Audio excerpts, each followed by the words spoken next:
Somebody call a doctor because bad medicine is back. That's Diamond Dave Damone. This is the Appleton Oak. I'm Mason Gwynn. Folks, it's that time of the season for us to get back to Bridgerton. This is season 3, episode 1. I am hyped to get back to hang out with the ton and see what kind of scandal we have in place this season. Yeah, we had an incredible season 2 followed up by an absolutely just knockout show in Queen Charlotte. But I am also excited to get back to the ton and see what happens. Who's going to be this season's diamond? Oh, well. Yeah, with the first 2 seasons in Queen of Charlotte now having a almost, well, I'll just say a new perspective on a bunch of characters. I'm ready and willing, since he's not here, to jump into season 3 and see where this journey takes us. Let's go!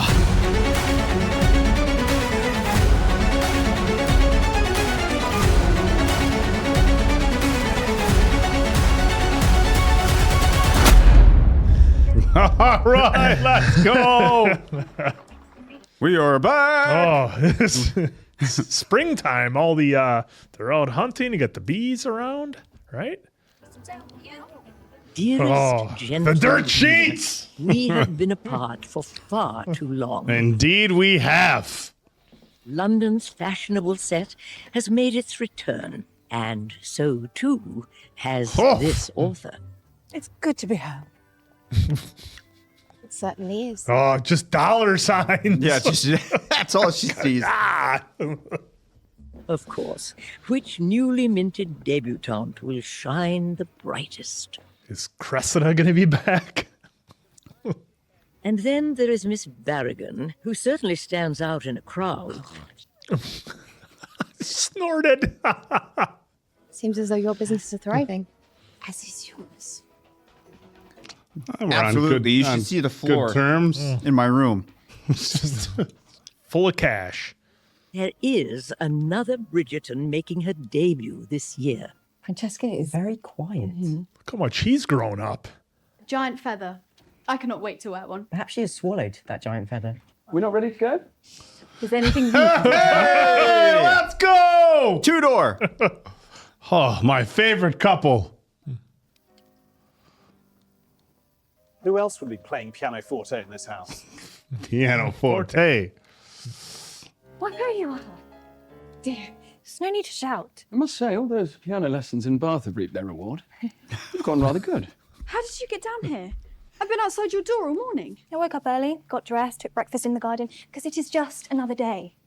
Shall we go? There's the feather. You do realise what tune she was playing just now, don't you? Mozart's Funeral March. There is also the question of which gentleman will reveal himself as the prize of the season. Whoever it is that makes the finest match this year, let us hope that their pairing brings some titillation. We're going to get the big reveal. Well, I'm thinking it's Colin, but now I'm not sure. Yeah. Because Colin's not there. No. Well, The youngest one grew up, but we got this Francesca.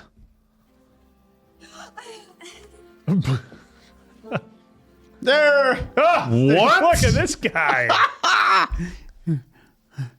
What happened to Colin?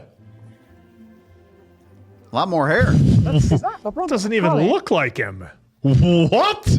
I was seriously going to say to you, that's not Colin. What are you talking about? It is. He just matured it and is. like he's probably We're gonna have ripped. to get Quinn dressed in that now. Is Presentation traffic. what the fuck is this? He Quinn, we leaned gotta out. get you that now. That is an outfit. He leaned out significantly. Not that he wasn't a 10 out of 10 handsome before, but now he just look at that jaw. That jacket. For of the status quo, this author quickly grows weary. The status quo. Here we go. Oh, Colin Bridgerton right there in the Yep. text, right front and center. So, Guys, I am so taken aback by Colin's appearance here in season 3. I mean, I know they call the young ladies the diamond of the season. What do they call the gentleman when he's The rake of the the season. obvious star? He is not the rake of the season. Huh. I don't know. Let's lean on you guys. Yeah. I'm sure they said I it. And must it's, have it's thought about your adventures. Yes. Holy shit! got a chest rug. Under what foreign sun did you apparently get so sturdy?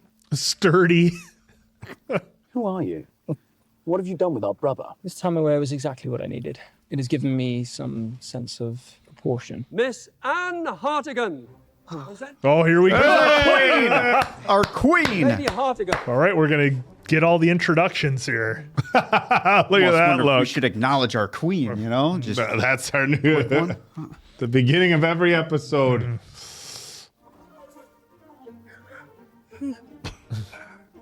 Brimsley. Since when do you wear so many ruffles? It is the style of the season. Am I supposed to? Are we supposed to tuck? It is your debut, Francesca. Are you not excited? I suppose entering society means I might meet someone. Would be pleasant to have my own house. You are only a week back from Bath and already you are eager to escape us. No, I simply could use some peace. Well, I'm afraid if peace is what you are after, then this may all be rather overwhelming. Yeah, don't look forward here. Francesca Bridgerton, presented by her mother, the Right Honourable Dowager Lady Bridgerton. No music. oh, Here we go. Here comes the music. there we go. Just needed to gather some thoughts. For the Right Honourable. Bridgerton, guard your majesty. We have had good luck with Bridgertons. Oh, piques our interest. Oh. Kate's all over my TV now doing Good. commercials. What? How did that go wrong? Right Honourable Baroness Barragan. Oh, Guy's got a jaw like the Terminator. Come on. Our wedding was much more beautiful than yours. I thought our wedding was rather fine. Yes, they do say it is easier to impress older brides. I would wed you a second time, a third, as many as it takes to make you happy. Thank goodness Aunt Petunia died. Just in time for our honeymoon. jeez. Oh, they liked Aunt Petunia. Today we return to society in good standing, our finances in order, and without any man telling us what to do. Let us enjoy this day. By the way, good for her for upgrading from Cousin Jack. Yeah. Just saying. The Aunt Petunia story, no offence to the dead, but will anyone really believe that a spinster who never owned so much as a donkey... No one in London knows how she lived. For all they know, she could have been hiding jars of coin under her floor. Wow. Oh, our first social gathering. Who's Lady Featherington gonna scam some cash out of this season? He looked like that ring But toss she did was. scam anybody. That ring toss looked like he was throwing it from 2 feet away. Yeah, they got everybody's money in the ton. Well, that was Cousin Jack. And then they split it. Yeah, Well, she took most. If you're asking if I came back to take a wife this season, I'm afraid the answer may disappoint. Although, there is one thing I learned on my travels. It is forever to expect the unexpected. Oh, he's taking him on a roller coaster ride.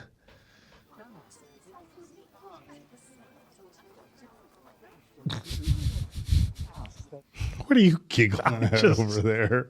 The Featherington family cracks me up.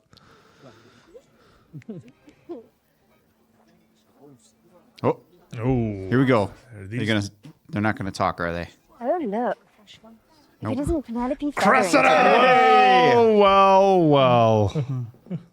You, I've been looking everywhere for you. And I for you. Shall we go and get some lemonade? Splendid idea. She's hanging out with Cressida? And the season will be all the better now having you by my side. Having you by my side? Eloise. Eloise and Cressida? Gag me with a spoon. I've always pictured a man who writes poetry. It should be someone who gives me butterflies, just by looking at him. Well, they haven't heard of the duty marriage, have they, Mason Quinn? Someone kind, I suppose. Let's start there. Do you not want someone unkind? No, of course not. Looks like the ruffles around the neck shoulder thing. That's the is- style that's this the style. season. She seems rather composed, does she not? Quite practical. She is, but practicality is quite the opposite of love. Oh, she's practical. Mason Quinn loves practical folks.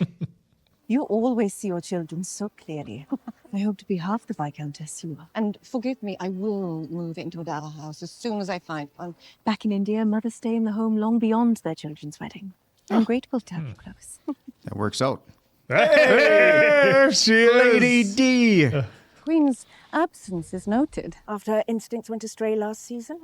But of course, it all worked out in the end. Perhaps you should tell her to the other mamas. Mamas. It's Diamond Dave's favorite Mamas. word. Mamas. Mamas. My travels. I cannot begin to share my travel adventures with you. If I did, He's the diamond of the season. Am I watching The Which, Bachelor as when it comes I to learned, Colin? men's faint. Hitting this time. were I to tell you even the tiniest adventure, well, I would be forced to marry you. This guy! Such an array of beautiful ladies. Men will be fighting over you. He's acting like he doesn't care. Wherever you are, that's the place to be. Isn't this great? Let us hope that whoever lays claim to be the next Lord Featherington has more scruples. Or does common thievery run in the family? Oh. Well. As the last Lord Featherington wrote a document bequeathing the estate to my girls, just as soon as one of them produces an heir. Did he? Oh, gosh. Blowing mom's story. Ben. You look distinguished, but then again, you always have. Or was Eloise walking arm in arm with Cressida Calvin? Sometimes time moves rather quickly. I couldn't believe it either. Short and sweet for Penelope. Why didn't you tell us sooner that one of us would be the new Lady Featherington? We're both married women. Must we tell a baker to bake? One of us would simply be the heir's mama. One of us? You think you were part of this race? With what husband? Technically, when I'm the heir's mama, the first necessity would be ridding the house with a dusty book. All that reading. Neither of you will be inheriting anything if you do not go home and get to work. Can we not come over for a bit of pudding first? Your cook is so much better than ours. Well, that's your fault for marrying men without title. Go. Go get to work. Make me an heir. Your cooking is so much better than ours. This guy. I think he's going to be one of my favorites this season. Oh. I take comfort in knowing that you will always be here to take care of me. Ouch. Oh. That's not what she wants. No.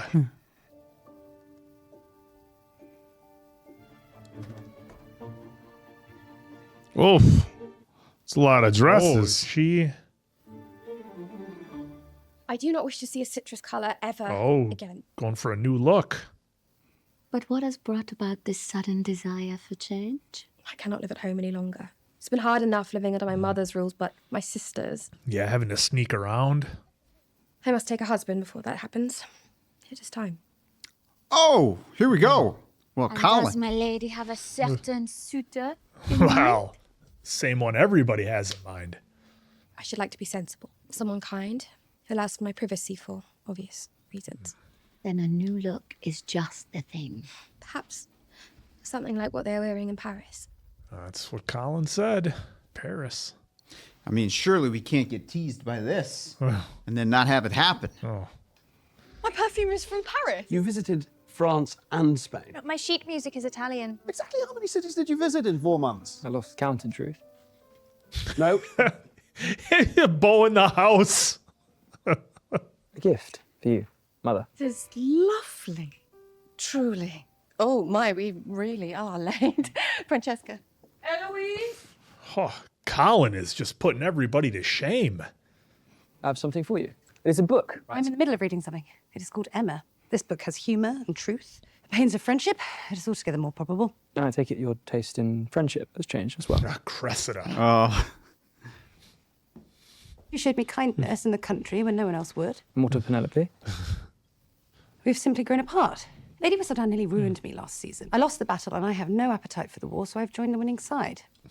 Or is this truly the new you? A man cannot tell his secrets. Keep your secrets. Must be lonely. I don't think that's going to be an issue for Colin this season. Lonely? Give me a break. One would assume not.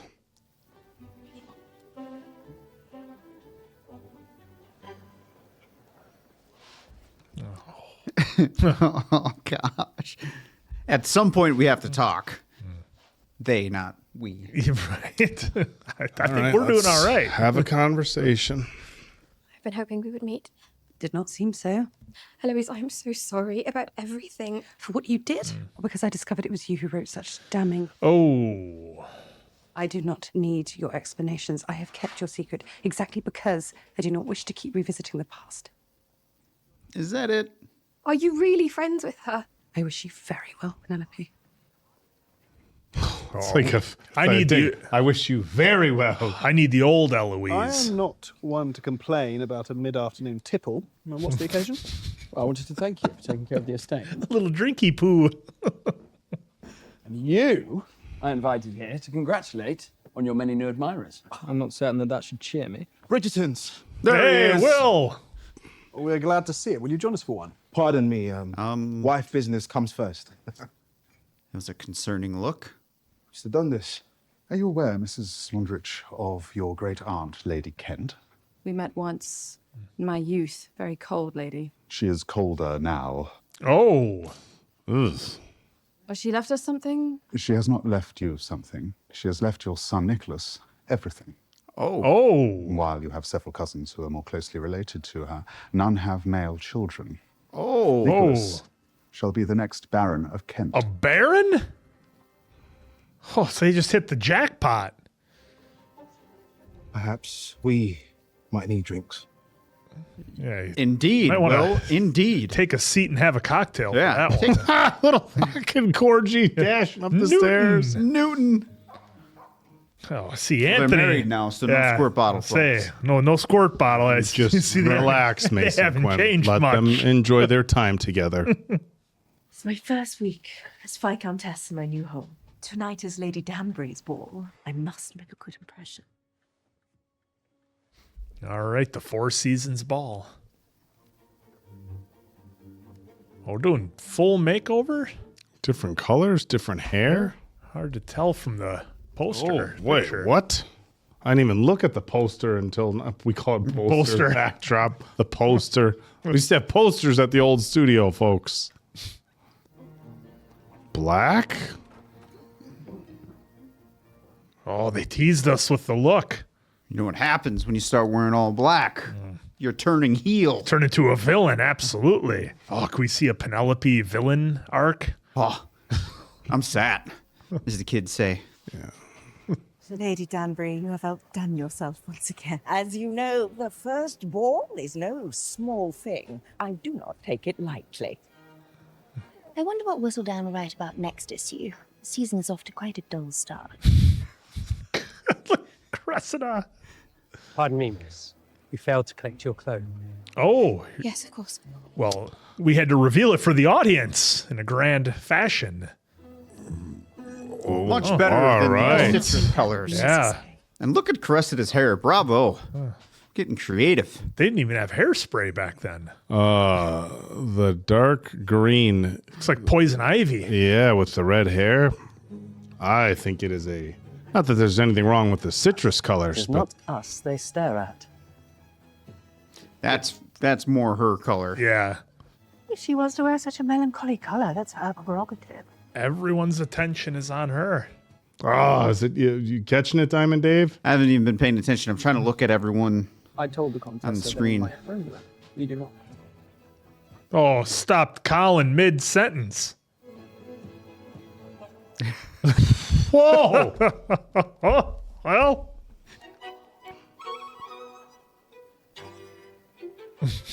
Those two are going to bump into each other as they went to ask Penelope for a dance. Pleasure to see you. What a striking gown you have on. You as well, my lord.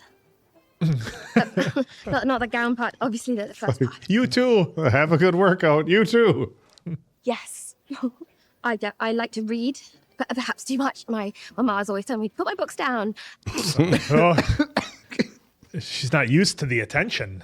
Well, remember, she's the one who's always walking around gathering information. Yep. Do you not have a favourite, Miss Eloise? The shift stitch. It is the one that shifts this conversation, perhaps something besides embroidery. The shift stitch. Oh, A jest. A jest. How clever. Start saying that to Oak. A jest. How clever of you.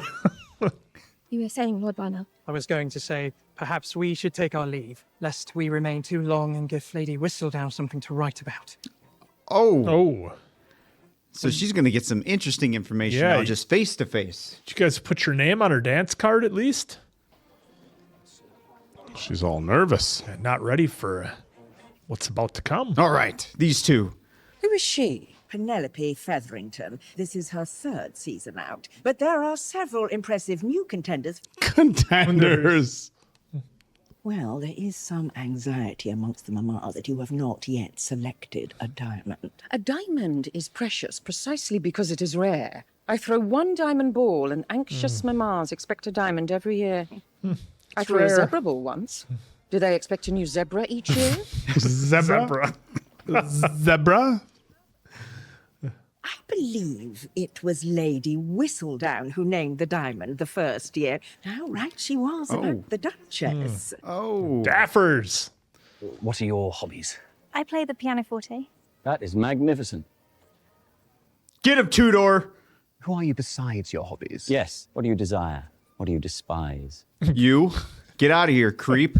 My brother needs me. If you would excuse me, I should like a moment alone. Why aren't you vetting these guys like you were for Daffers? Because he's got his marriage has made Anthony lazy. No, not even close. To let other people kind of enjoy the process. Remember him before? We've never seen him so happy. Well, he explained why. I know. I should like to use that moment to dance with my beautiful wife. Please enjoy yourselves. Let's not forget that we learned that Mama in her garden, might be looking for. Obviously, this is the season for the debutantes. The debutantes, but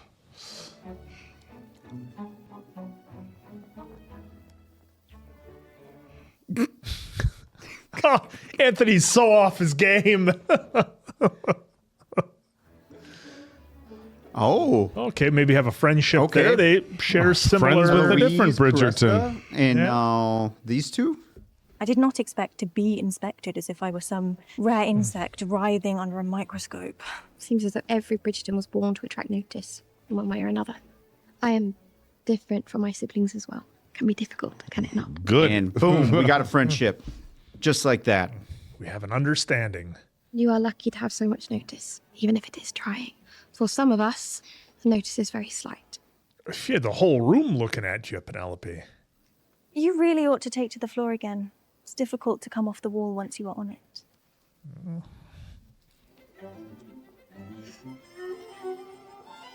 She needed that little bit of conversation. She needed that. It's like in middle school when you're at the dance and all the boys are up against the wall here and all the girls are up against the wall over here. It's hard to come off the wall. Dude, I was having PTSD during this scene. I wasn't sure if I'd bring it up in the reaction or during the scene, but why did you have to go there? What was that look?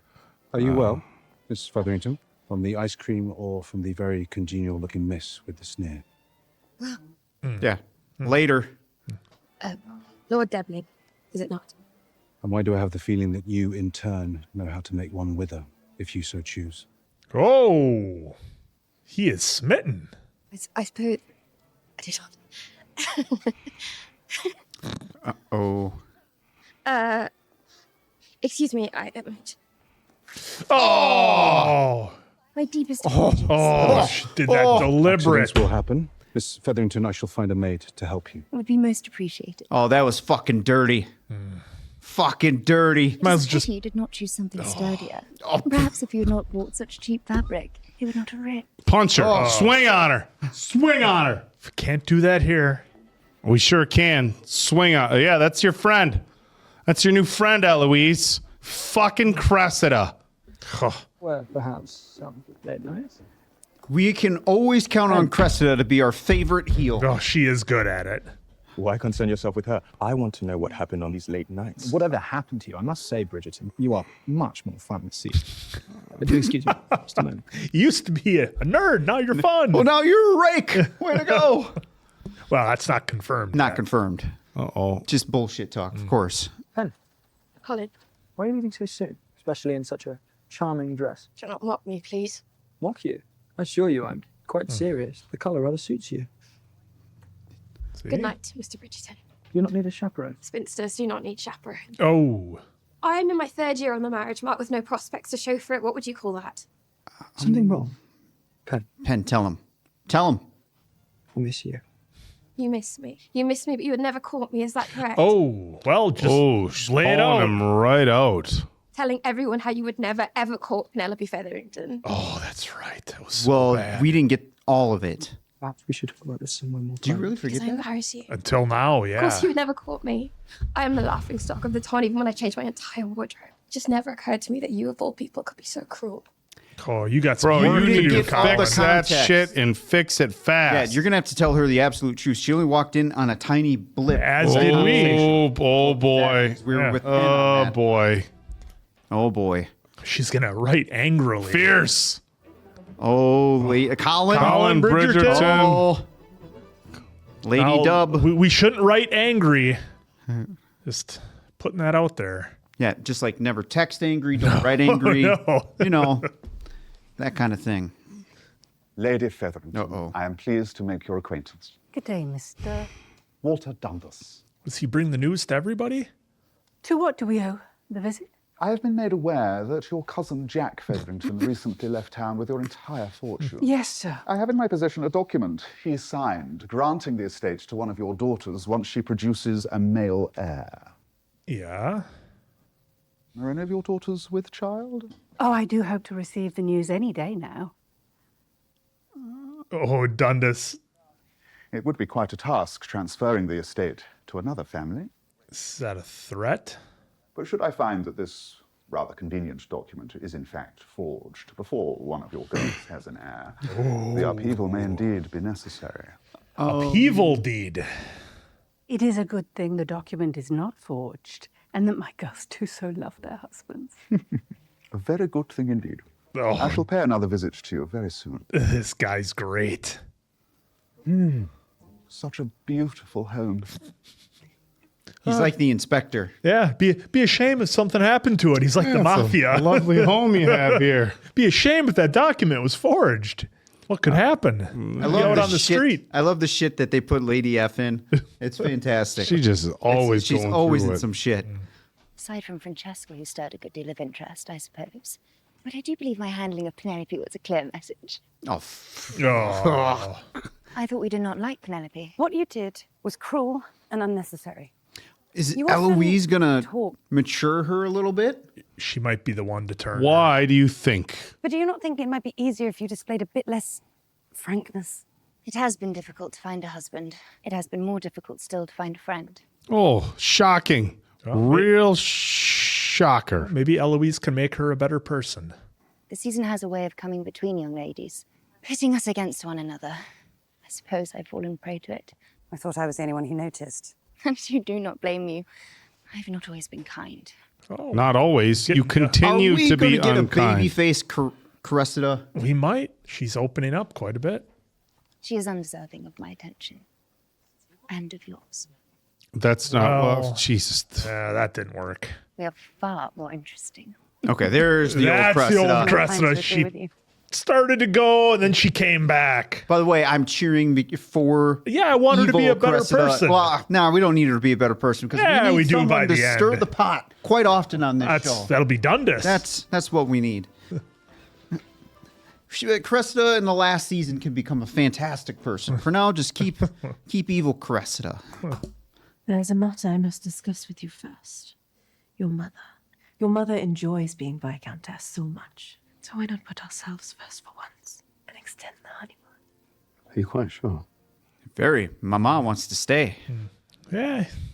Take a little time. Yeah, no need to rush. Got all the time in the world. The only duty that interests me is making an out. Don't tell that to this guy. Oh, just, the papers all over the place. That's. My dear, tell me, How was last night? Oh, is she reading the dirt sheet? Did you enjoy your first ball? Those are music sheets, dude. It was satisfactory. I couldn't tell from here. My dear, think of the balls as playing a duet. When you play with another person, there is a certain vulnerability which... But it is worth it. Once you find that person with whom you... It's like 40 feet away. What you and Father and Daphne and Anthony will have is enviable. It's got something in my eye, dude. I don't know what you're talking about. But you will at least be open if love comes your way. Let us see what happens. Oh, you don't want to miss out on love. The Viscountess is... Violet can tell you all about it. You've a visitor, miss. Oh, handsome one. I'm sorry for intruding. It's all right. You might stay in that. I might have to purchase that. No, that brown jacket's all you, Mason Quinn. I like this. You wear that over that. I'm not the man I was last season, and I'm most certainly not ashamed of you, Pen. The opposite is true. In fact, I seek you out at every social assembly because I know you will lift my spirits and make me see the world in ways I could not have imagined. You are clever and warm, and I am proud to call you my very good friend. Oh! Watching you walk back into society with such ease. But every year I pray I might finally feel that way amidst the marriage mart, and that comfort never materializes. If a husband is what you seek, then let me help Oh, you. dude, I was in dude. 17 cities this summer. Oh. The charm can be taught. Colin, I cannot have you with me whispering into my ear in every ballroom. You will not need that. We will have lessons, and you will quickly master them, I'm certain. There is nothing more I want than to earn back the favor of the one person who has always truly made me feel appreciated. Here's the upside, Oak. Dude, they just... If he's going to be hanging out with hold on. her, they'll have a chance to fall in love. It is perhaps unusual, but are we not friends? They just gave away the whole season. Yeah, pretty much. He's going to try to teach her to be charming. And in the meantime, there it is. Friends. Oh, that still hurts. It's like Cindy Mancini teaching Ronald Miller how to get girls. And what happens? The ride off into the sunset on his lawnmower. I was hoping for an explanation as to what he said last season. Dearest gentle reader, when the tide of change the new issue. comes, it can be sudden, fierce, and deadly. Because she wrote it in anger. Uh-oh. Lord Kent, welcome to your new home. Here's your new place. This is your new house. While others are clinging firmly to that which they already know.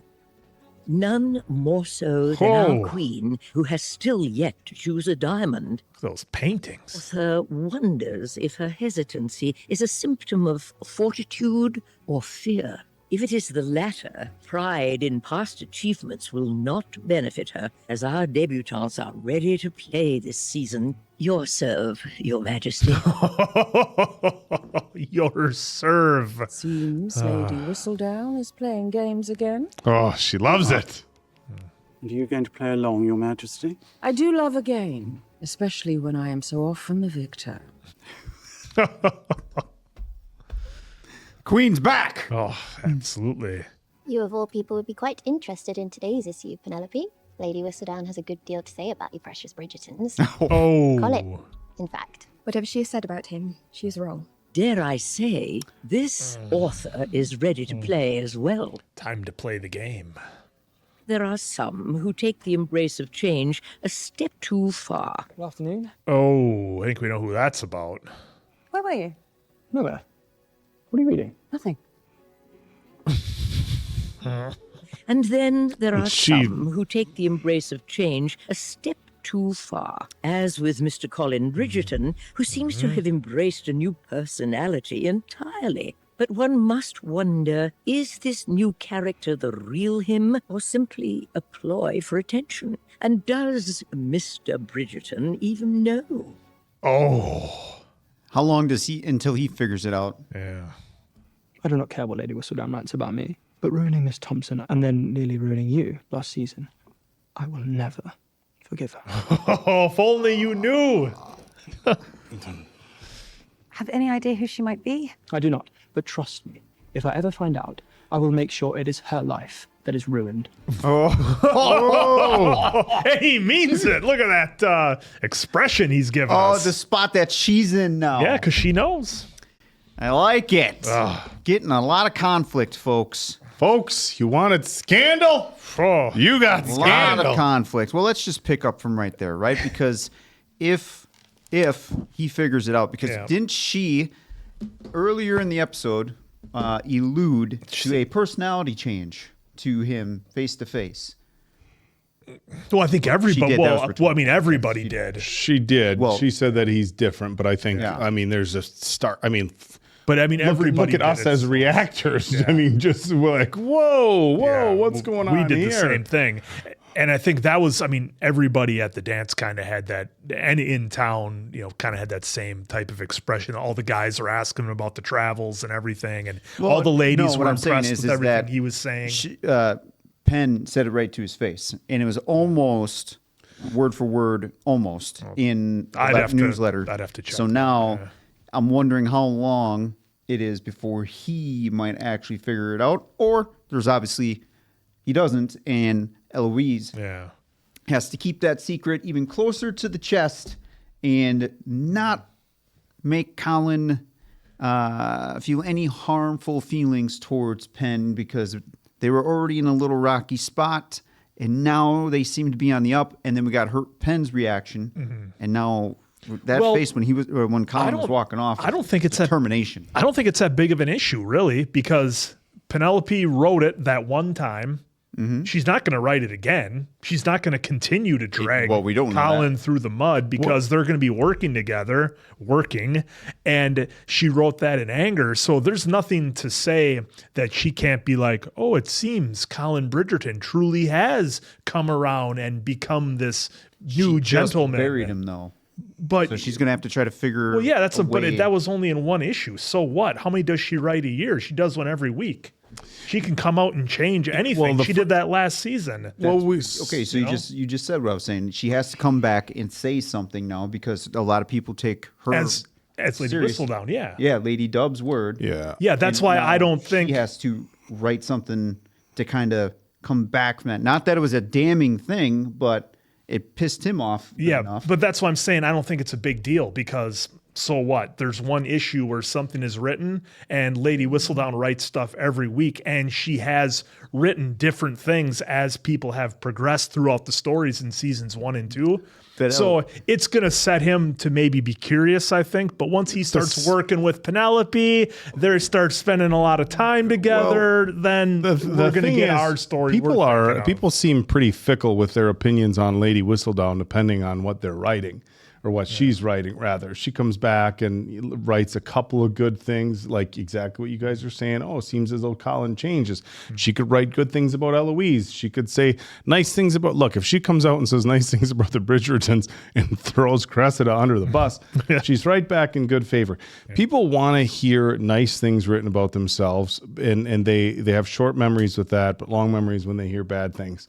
And I think that's exactly what we're seeing here. Well, let's not forget the times, though. It's not like they have social media where every day is like super fast information. This just sits. I used to work with a guy at Muscular Development. You would know his name, Mr. Sean Ray, IFBB Hall of Fame bodybuilder. Sean says it how he feels. And we did commentary alongside each other, and Sean would say, people would just hated the guy. Oh, Sean is too hard on people. He would critique people at shows, F Sean, and he's this and he's that. And 2 weeks later, Sean would be at another show and be like, wow, this guy really nailed it here. He looks great. Oh, man, thank you so much. He's the greatest guy there is. Sean said nice things about me. And the second, Sean, he's a guy that people looked up to. And so when he said bad things about people, they hated him. And then 2 weeks later, a different contest. Wow, they really put it together. They were able to bring it. And then they loved him. And that's exactly when you guys start talking about, like, this is me working with Sean. Lady Whistledown writes some stuff and they're like, oh, this, and this. All she's got to do, turn it around Right. a little bit. A little bit, yep. That's what I'm saying. Like now she has to just kind of wiggle something a little bit more opposite. Again, not totally just damning. I think I might slowly- say it was damning. But the other Yeah. two, like he didn't forget about Eloise, about what she wrote. And God, what's her Tessa? No. Francesca? Season 1, his interest. God damn it. I can't remember. her name. Not Maria. Miss Crane? Marina, thank you. Yeah, Marina. Yeah, so he didn't forget about those two. Now he just got written about by Lady Dub. What I'm trying to say is that Lady Dub, because Penelope, as soon as she heard a Lady Whistledown, her instant reaction. It's like, shit. Yeah. So Yeah. that's where I wrote think that's why I'm trying to say, like, they don't just show that reaction and show this for no. If there's no follow up, I would be amazed. But I assume that Lady Dub now has to write something just a smidge different to get 100%. That's what I'm trying to go with it. 100%. She's going to write. Well, the tricky thing now is that everything that she writes, Eloise knows it's her. And so when she's, it's like now there's this, hey, you're writing stuff about my family now too. So there's obviously a ton of strain in the friendship. We saw maybe a little bit of progress near the end. You know, we saw Eloise telling Cressida not to be, Cressida, you know. Yeah. But yeah, I think 100% Penelope's going to have to go back and she's going to have to write some stuff to try to patch it up.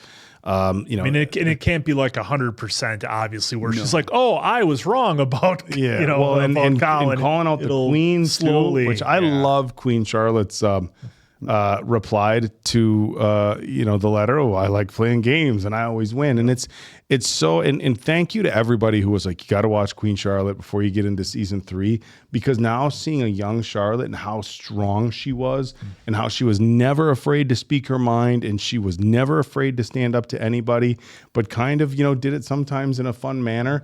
It feels like we know so much more about the Queen now and who she is as a person that it's like, oh, you're going to step up to her. Good luck with that. Well, now she doesn't have to worry about an heir. That part's been taken care of. Now she can focus purely on enjoying the season of who's gonna match up with whoever. Yeah, it's back to who is Lady Whistledown. Yeah, so I can. Yeah, or maybe not. Maybe she just really will enjoy the games and may never at some point not want to. Yeah, because find that's the true identity, but it's the Queen. So yeah, I agree with you there. I think like at some point, if you like. Somebody was saying something really, really bad. You're like, okay, I want to know who's saying this. But if you're enjoying the cat and mouse game of it all, and you found out and they stopped after a while, well, then it's over. Then you'd long for the days when somebody gave you some drama to talk about. Look, scandal makes life interesting, right? Yeah. And as long as it's everybody else's scandal and it's not directly impacting you, then and how much of it is directly impacting what goes on with the Queen? Yeah. She's got her position, she's got her, her mansions and everything else, and just a really fun start to the third season. And we've got multiple storylines going here that they really kicked off with us. So we talked about Colin's thing with who he thinks is Lady Whistledown. We kind of discussed that with Eloise. Her character changed a little bit this season, hanging out with Cressida. Now, when they were walking through the tunnel there of flowers and decorations, it was interesting because I'm like, okay, they were painting Cressida in a little bit of a light here where she has some self-awareness about what she's done, who she is, kind of the why of where she's at, but then she still kind of slid into old Cressida at the end where she's like, well, we don't have to worry about Penelope, we would never associate with her or something along those lines. So it's like I feel like Eloise might be a good influence on her. They just how is that storyline going to work through the season? I think it'll be a lot of fun. Yeah, my worry it doesn't even matter really, because what I want I'm just going to say evil Cressida right now, immature Cressida, to stick around for a little while because she stirs the pot, which makes things interesting. If she turns into a good person, for the most part, I fear that we won't have anyone that we could feel that way about on this show. Who would that be? Of course, they can introduce some new character later on or in season 4 to take this spot, but she fits the bill perfectly after 2 seasons. So selfishly, I want Cressida, because the actress is doing a phenomenal job, by the way. I want her to stay in that immature, evil spot. But I do believe with that conversation right now, until things change, Eloise is going to be kind of shifting, giving her a different purpose and a different perspective to change a few ways. Yeah, I mean, it could certainly be that, or it could be where you've got Cressida on one side, Penelope on the other, and Eloise in the middle. And is Cressida, saying some things? Not that I'm not saying she doesn't mean them, but just she's kind of explaining things. And is that going to kind of start to pull Eloise toward her a little bit, instead of maybe fixing things up with Penelope? And if Eloise starts to kind of empathize a little bit with Cressida and what she's gone through, I'm with you though. I want her to kind of stay as at least one of our villains. I use the word villain lightly this season. And then, like you said, maybe in season 4 at the end, then maybe we see some kind of turn out of her, unless we get more out of Dundas. That guy's great, just going all over town, bringing good news and bringing bad news.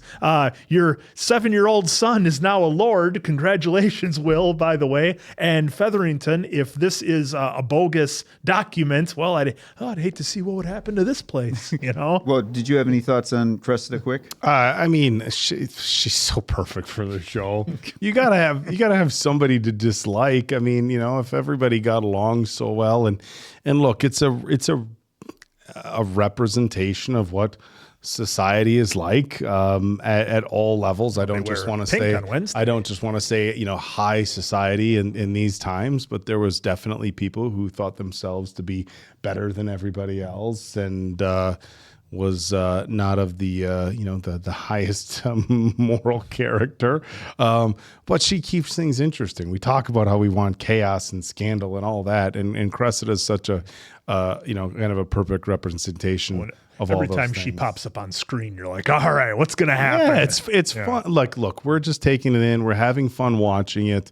It's a fictional story, so we can enjoy the evil characters here, and it kind of feels like a little bit like Cinderella with the stepsisters, So look, I shouldn't say every story, but a lot of stories very purposefully write people who are not likable because it just makes you cheer for the hero that much more. And you talk about the stepsisters. That's, I think, going to be a lot of fun with, and they're not stepsisters, but with Penelope and her two sisters and those two doofuses. Well, they look like doofuses so far. Maybe they're nice guys, but the two new husbands that they have, I can't wait to see more out of them kind of being awkward and bumbling around. And, Featherington's like, get in there and get to work and make me an heir. And that's going to be kicked even more into high gear with Dundas. Well, and Mom was like, well, you married men that had no titles or no land or whatever it was. Yeah. So it just, just went out and married, normal guys. But those two seem are nice enough. They just like, wait a minute, we inherit stuff if the baby's on the way. Yeah, those two couples. And then, did you have anything on those two? I just need to see more. I think right now it's funny. I don't have much to say on them. So I'm wondering if they are going to be featured a little bit more, or if it's just, hey, just so the audience knows they are married, they're trying to get their heirs and so on and so forth. But they're trying to make it fun. And yes, like I said during the reaction, definitely an upgrade from Fourth Cousin Jack. Well, and just this first episode, and I know we're coming off of Queen Charlotte, but boy, it's got a lot more humor to it than what we had in Queen Charlotte. And Bridgerton definitely, I said seasons 1 and 2 felt very different from Queen Charlotte. This, again, feels very different than Charlotte and feels more like the Bridgerton we're kind of used to. Well, real quick, I feel like they had to do that with Queen Charlotte to kind of give it that little bit of separation. Obviously, the characters are a separation in itself, but to give the tone of the slight difference. Did they have some comedic moments? Absolutely, in Queen Charlotte. Just a little less than the main show of Bridgerton. Yeah, it's just unfortunately it wasn't a very comedic story, so you're not going to. But I think the biggest thing with Queen Charlotte and the difference here is Queen Charlotte, to me, felt like it was a very strong standalone story, obviously with a familiar character. It didn't feel like a spin-off that was, so often with TV, we got a popular TV show, let's try to do a spin-off. And we'll basically use the model that gave the other ones so much success and just try to do that with other characters. And they had such a drastic change for Queen Charlotte, and it was so wonderfully written that it didn't have to be the same. And I'm really glad it wasn't, because look, all Queen Charlotte could have easily just been like, hey, this is Queen Charlotte going through the season and trying to get wed, and does she end up with the husband at the end? And they didn't do that. They told a much more serious story. But yeah, coming back to this, it feels like, okay, Queen Charlotte was incredible. Really glad we took that ride, but now we're back to Bridgerton, Back to this, and you can have a little bit more fun with it. Look, the Queen Charlotte was a very, very serious story, and now we got what's his face? Dundas. We got Dundas here. By the way. Oh, we didn't like and his delivery is this actor She's is a crushing little this. colder now, And they thought, well, what is this? Oh, she didn't leave you anything. She left your son everything. Great delivery, just a ton of fun. Well, and then kind of with the is that document, like you were saying, there's the document forged, because I'd hate to see that. Yeah. Like, I love how the show keeps putting Lady F in these shit spots, right? It's great though. It's great for entertainment. And what I mean by these shit spots is like, right when she thinks she's getting ahead, she's in the clear. I don't need to have a worry. Boom, something shitty just happens, and now she's back at it trying to prove this now of a clean document that I don't know how the hell she's going to prove. Yeah, because why would the guy who took off and stole everything just write a note to leave the stuff to your daughter? So Dundas doesn't believe this for 1 second. Yeah. He's like, very unusual document, ladies and gentlemen. Again, I like that we have our stories all kind of set up. And like I said, I think, at least if I can maybe make a prediction, I think the Colin and Penelope storyline is probably the one where we think we know the direction that it's going, probably the strongest. Everything else, the characters are there, and now let's see what they do. Yeah, the whole I'm gonna help you with charm schools to help you find another guy only goes so far before it's the whole I don't want you finding another guy. Like, it's coming. Yeah, well, we shall see. It feels like it almost would be a little too cliche. Well, see, right here with Penelope, Penelope here, that look of like, and maybe I'm getting this wrong. To me, it felt like a relief, and I might be able to make this work with Colin. Or obviously, the worst case is, or not worst case, but another scenario is that they talked it out. They're good. But I still think right there, that was a smile of, all right, there's a chance now that I can make something work. They threw me That's kind of how I read They that. threw me for a loop there, because we know that she's romantically interested in him. And when he's like, well, sure, I will be your friend to help you do this. I thought she was going to, just a knife in the heart. But then I think she realized, like, okay, that's not where I want to be, but this is my opportunity to spend a ton of time with him and one-on-one time and get to know each other. And regardless of what happens, she gets to spend a lot of time with him, and things are kind of back on good terms for now. Yeah, well, and she'll be able to, and her and Colin will be able to kind of show each other who they really are, because they'll be in those situations. It won't just be, who's the new shiny toy of the ball this season that everybo's after. Do you think we're going to get that? But I don't know how to kiss. Well, I suppose we could, you could show you, just to get the technique down. That's a little racy in the ton, I think. I don't think we're getting that. And then all of a sudden, the sparks start flying, and it goes a little bit too long. And Well, and just real quick, I'm a little not confused, but I'm a little intrigued as to where Anthony's story is going to go. Obviously,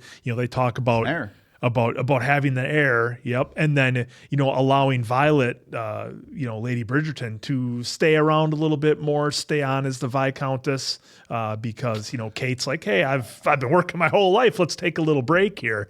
So that story is set. I'm just not sure where they're going to go with it. I got to be honest, I really don't feel like they're going to go anywhere with it. I'm getting the vibe very much here. I got this vibe from Anthony and Kate, like, hey, we came off such an intense season 2. we can't just come into season 3 and pretend like season 2 didn't just happen. So I think this first episode, they had to show, hey, look, they're coming back from the honeymoon, but they're still very much in the honeymoon phase. And look, maybe that's just who they're going to be as a couple. I think we all hope for that. And that they're working on making some babies. And I certainly hope the two of them don't disappear in the show. Kind of fade off into the background. But I think look, they had to look. You have to follow up the end of season 2 where they're still talked about and still have some screen time. But I'd be surprised if they felt like they were front and center the whole time. Yeah, and our main focus isn't on these two. Yeah, anymore. it won't be on them. Yeah. Right now, they gave us a little bit for basically subplot, right? So even right now, they teed it up. Let's get an heir. Let's take some time. Mama can stay as Viscount. Those are basically the hitters that we got in this episode. So they're keeping them there, and I think some of you guys were telling us that Simon, basically that actor, forgot his name already, but Simon was not back on the episode. So that's maybe why we don't see Daffers as much. But either way, at least they're still keeping them featured. We get to see them because we got their whole story in the second season. So now we're moving on, but keeping them kind of, hey, we're here, but we're going to give you the story. I think they had to give them a little something because obviously they're not going to be focused, but Anthony still has to be there to kind of like run everything, a lot of the day-to-day stuff. So like they had to come up with a reason as to why Anthony's still hanging around, but he's not. Him and Kate aren't the focus. Well, and they also said they're going on another honeymoon. So if it was like, were they going on a honeymoon, or are they just enjoying their? Well, that's what he's talking about. Another honeymoon. I'm wondering if that's the like, hey, we had to have these first in the first episode, and now it's like, hey, the Duke's off doing business. Anthony and Kate are on their honeymoon. Hey, we know you're really busy, dude, and we just need to get you back for one episode. Yeah, it could but be. I hope he's around. I love both Anthony and Kate. Love their character. Well, they've made a point in even Queen Charlotte, previous seasons, and heir is very, very important for this time, especially having a boy. But to keep the bloodline alive, Roman, to keep that going as well. So whether boy or girl, the bloodlines are very, very important to the timelines here. So again, with them being on that journey, I'm satisfied enough because they already made a mention. Kate mentioned that he is up to the ceiling in paperwork. So we already knew from season 1, a ton of work he had to do. Season 2, he spent some good time, sometimes not even working, but a lot of time in that office. So we already know kind of where they're going. Yeah, and maybe that'll give Benedict a chance to kind of come to the forefront a little bit and maybe kind of take on a little bit of that role that Anthony had with kind of the vetting process, because now we have Francesca, an all new character for us who just came back from, I think she was in Bath. Well, the vetting process is because he's the Viscount. Yeah, so Benedict's not. Yeah, so he can't. But I would like to think they're going to give us something more with Benedict if Anthony's not going to be featured as much. Well, I can't speculate because there was only one episode. I mean, we got 7 more to go. We'll find out more. So. All right. Well, it feels good to be back with Bridgerton. Folks, thank you so much for joining us, and thank you for recommending it. So for Diamond Dave Damone, that's the Appleton Oak. I'm Mason Quinn. This is Bad Medicine. That was Bridgerton. We'll see you back here for the next one.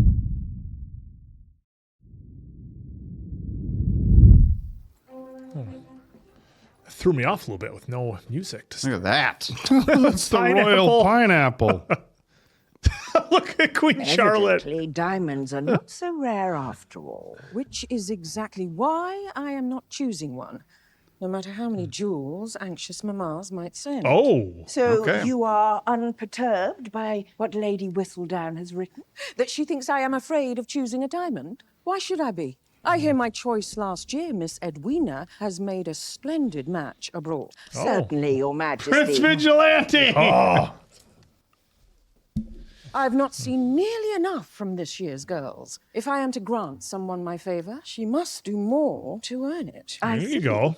I shall simply choose someone who sparkles. Precisely. My sparkler shall make the best. Sparkler. It is she who should be afraid. Gentle reader, it is said that fools rush to judge while the wise watch and wait. I'm glad your mamma let you keep your dresses. The truth is, that which some dismiss as common rock, time reveals to be precious stone. The new Baron of Kent and his family. This is great. The east way, the west way, if you'll follow me. All right, Will. I want my brother family. and sister out of here. Just wait till they start having fights. Get them out of my estate. No one touch anything. But Mom, this is mine. It's all mine. How many rooms are there? 27, including the servants' quarters. Oh. And this is your bedchamber, Mrs. Mondrich, just opposite Mr. Mondrich's. Separate rooms. That is how it is done. At other times, what appeared to be priceless, under pressure, shatters like glass.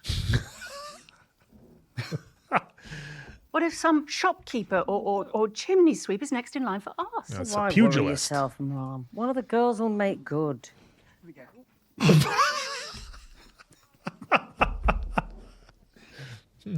Diamonds are not the only gems that sparkle. Oh, would you prefer to be promenading with your fellow debutantes? Why must I be the object of your curiosity? It is not me whose outlook has most changed.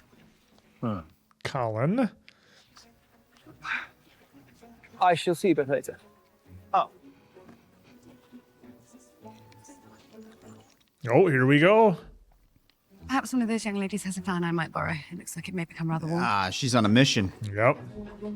She's going to try to protect Penn, or the identity, the secret.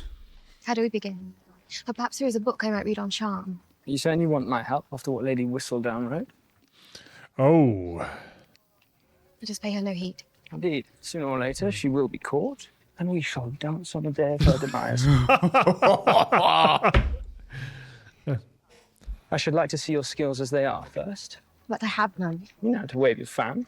Men are quite simple beings. Well. I suppose I can show you. Not me. Them. Oh, please. Colin. I believe you know Miss Featherington. How delightful to see you all. Splendid weather we are having. A little aggressive.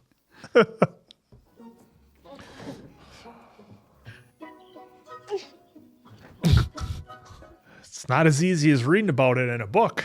Let's see. It is all new to her. Yep. I hear Lord Courtney arrived in town last night. He is rather handsome and a lover of music, I hear. Is he?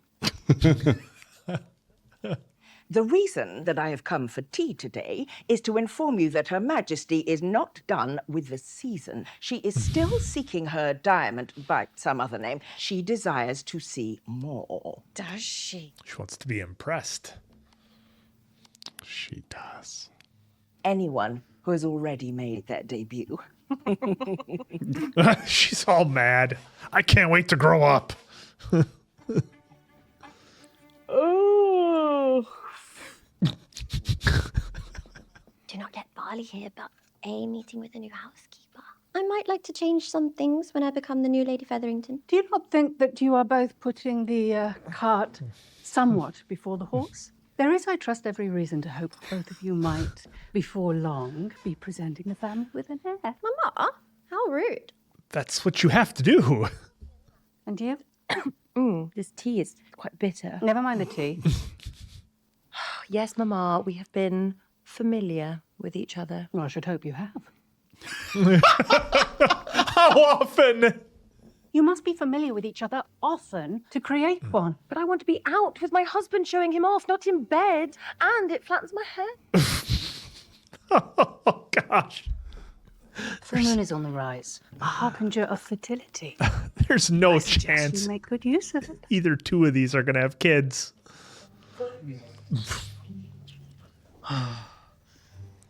It's quite the transition. Colin? Menage a trois. It's that chest rug. He's late. He's got places to be. Such a rake. Same time tomorrow? Perhaps. Didn't see Well, that. Colin. Didn't see that coming. Surprising the audience. Are you quite sure you wish to resume my lessons? You do not need a lesson. You already know how to do this. Do you remember when we first met? I was riding my horse, minding my own business, when I was assaulted. I apologize. And you were so very charming about it. And I think I know why. Oh. Because you don't. We were children. Oh, this guy is so thick. Colin, it is impossible to be in society and not care what others think. Society is entirely composed of the judgment of others. She's fine when the pressure's off. Pen, living for the estimation of others is a trap. Once you break free, the world opens up. What a line. You make it sound so easy. It's Prince. I was going to say that's shades of Prince. Why is it you want a husband? So that I may have my freedom, so that I may feel comfortable in the world.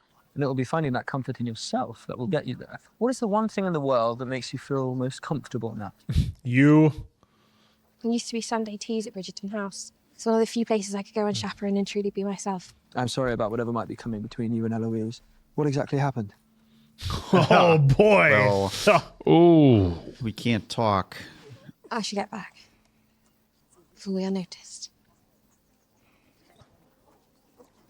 Oh, is he gonna suspect?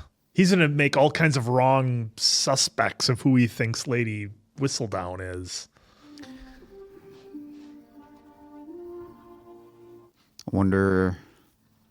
It's just down the hall, right? Yeah. She might like to spend some of that new fortune, something more current. I understand your hesitation, but remember, the dawn feeds on the nouveau, and it gets ill-tempered when it is hungry. Wow. Okay, so their family's going to be definitely featured a lot more this season. Yeah.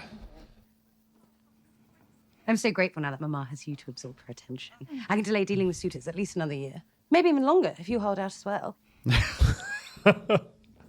I'm eager to find a suitable match and be done with it before Mother schemes to get the Queen interested in me. Be done with I it. thought the Queen was no longer interested in this season's young ladies. Lady Danbury says the Queen only waits to be dazzled. Perhaps if there are others vying for the Queen's favour, it will not matter what Mama is scheming. Miss Hartigan, Miss Malhotra, I have some information. Oh, let's spread the gossip. I am out of this round. You coward. Penelope, I've been eagerly awaiting your visit. Perhaps it would be better for me to meet you at the market instead of coming here first. We're going to the Bridgerton drawing room. But why?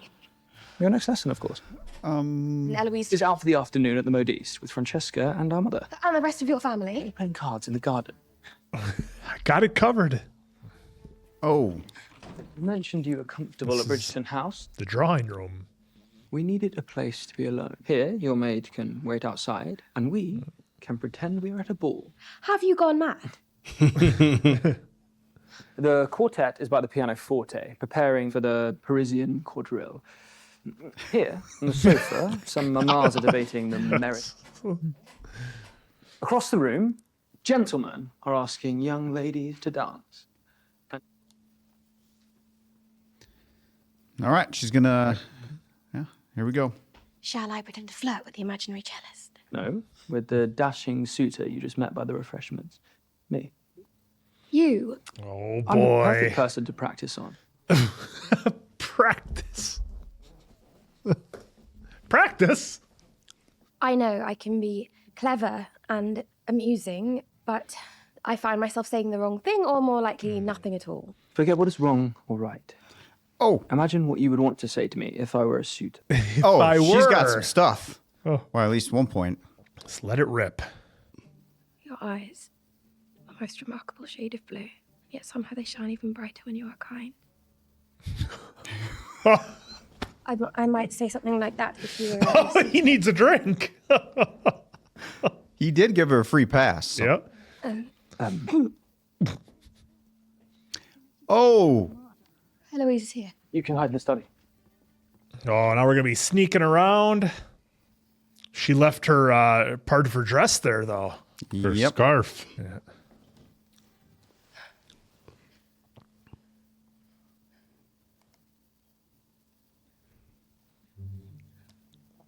What is she going to discover now?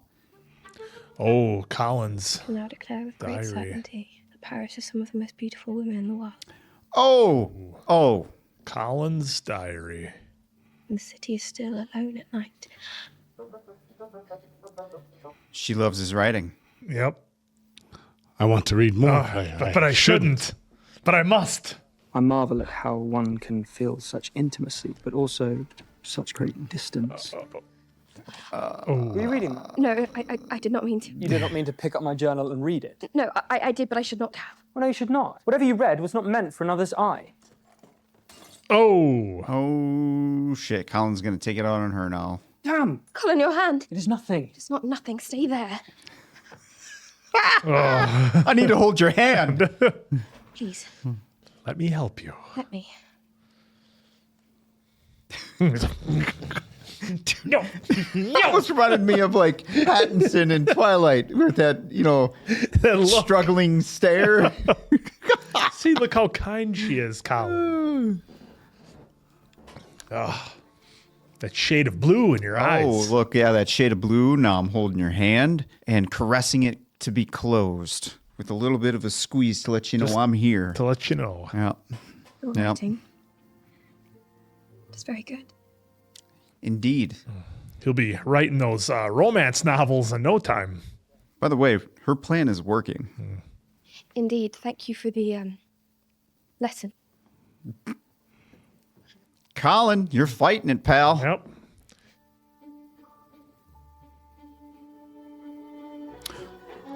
We're gonna get his aha moment this early? She's been in front of me the whole time. Shit. Oh, almost made it.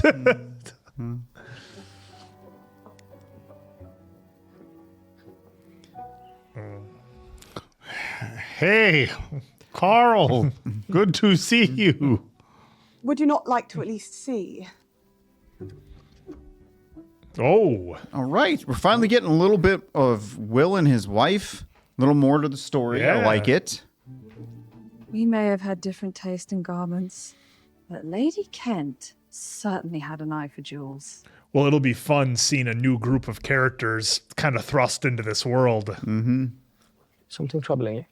Penelope was at our house today. I'm sorry for that. But it is difficult to know how to act when still I do not know what happened between the two of you. We seem to grow apart. Oh, boy. I didn't wish for her to be friendless, and you might be all she has now, perhaps just not at the house. How is she? I do not need to know details, but I only want to make sure she is not suffering or despondent. She is neither suffering nor despondent. We are working on something. In fact, she seeks to take a husband this season. A husband. Penelope. Yep, indeed. So unlike her. Perhaps she has changed. She's not seeking a husband in you, I hope. No, I'm only helping her find one. We'll see Find about one. that.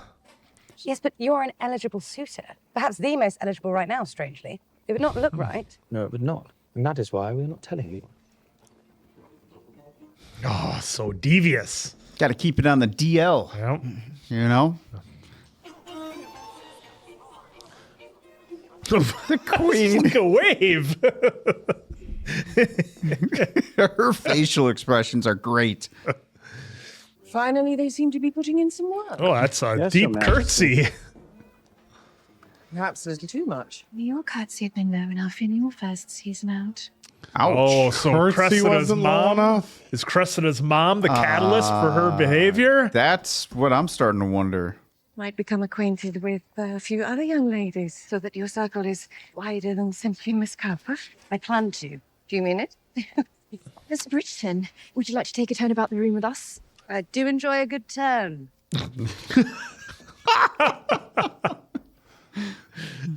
Shall we greet the Queen? Perhaps that could wait. At tea, Lady Danbury mentioned a musically inclined suitor. Several, I believe. Let us start with one and see where the evening leads Oh us. boy, here we go. Let's see. Francesca wants to wrap this up. Are we gonna get a Nigel? Ladies. And more ladies. Is he drunk? Mr. Bridgerton, I have yet to see you on the dance floor. What say you, brother? Time for you to dance? Brother? Brother. May I have the next dance?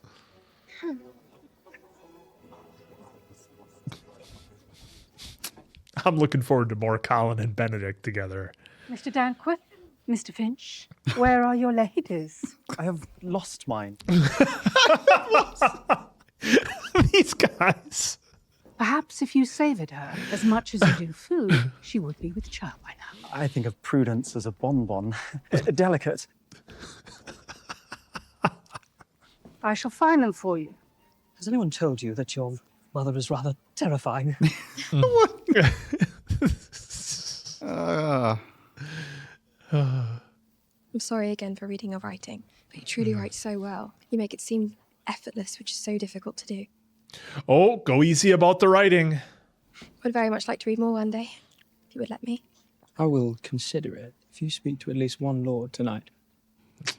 Hmm. Him. Lord Basilio. Lord Basilio is a viscount. And you are Penelope Featherington. Do not forget that. Remember who you are. That's right. Do not. Straighten up the candles Own on the that room. mirror. Own the room, Pen. Good evening, Miss Featherington. Lord Basilio, I did not see you there. No matter. I cultivate reserve these days anyway. Life is too short for that, is it not? Oh, this guy gonna... He went quite quickly. Oh, he went quickly. His horse recently died. You are joking. I am not. Colin. Forgive me. I did not know. Surely someone here is not in mourning? You should gallop along. Sharing a few laughs. Whenever I have a disagreement with an acquaintance, I find the best course of action is simply to pretend they are dead. Do not think that would be possible with Penelope. Unless I pretend she's a ghost. She was at my house today. Whatever for? It seems Colin. Oh, why are you telling her? And that is rather scandalous of your brother, and even more so for Penelope. She may not think you dead, but her feelings toward you are clearly altered. Perhaps you ought to alter yours as well. Perhaps you should shut the just stay out of people's business. Do you have any special talents with which you hope to impress the Queen? Unless you consider an act of saying the wrong thing at the wrong time a talent. I think we have found your talent. Indeed, you're a most entertaining speaker. There we go. They're all entertained by Eloise. Well, she does speak her mind. Yep. Mr. Bridgerton, you are an excellent dancer. The pleasure was mine, Miss Stowell. There's Will. You might excuse me. Making an entrance. A grand entrance. Welcome to the Tom. And do not be intimidated. This can all be rather enjoyable if you do not resist. You look to be enjoying your time with the young lady. Are you courting? No. No. I am not certain Miss Stowell is taking your experiment so casually. I'll find you.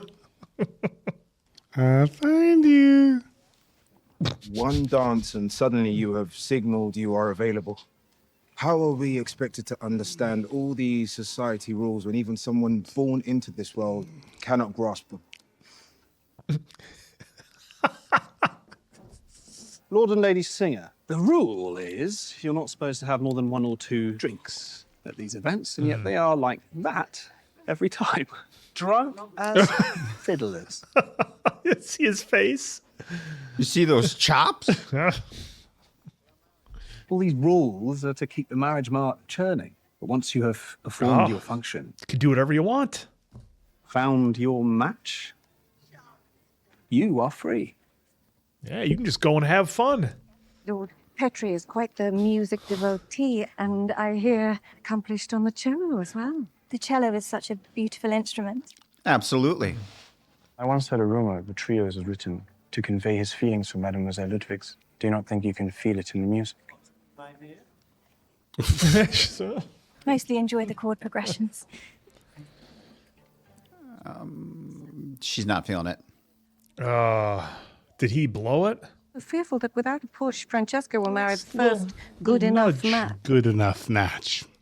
Perhaps the best thing you can do is to let her be in her natural sphere then. Gosh, there is so much story to tell this season. I mean, Lady Danbury and Lady Bridgerton going back and forth. Maybe with child already. I must eat for 2. Your arrogance does not count as 2 people. You could be setting the mood for later. Albie and I lay together before we arrive. Just lower your voice.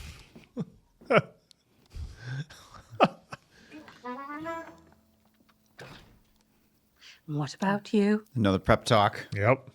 Oh, I do not enjoy it. A woman's pleasure is somewhat more subtle than a man's. You see, when he Oh, we're going to have the talk. inserts himself. Inserts himself? Inserts himself where? Oh, they haven't been doing anything. What on earth do you and Mr. Finch do? We kiss, and then he makes an odd sound, and then he goes to change his breeches. Breeches remain on? Of course. Why must I be punished? Oh, Lady Featherington, you got your work cut out for you. The missile backfires. pulled a gem from American Pie. Shooting blanks. Well, we don't even know. Well, you know what I mean. It's time for me to retire. Before you go, Misfire. It's still in the holster.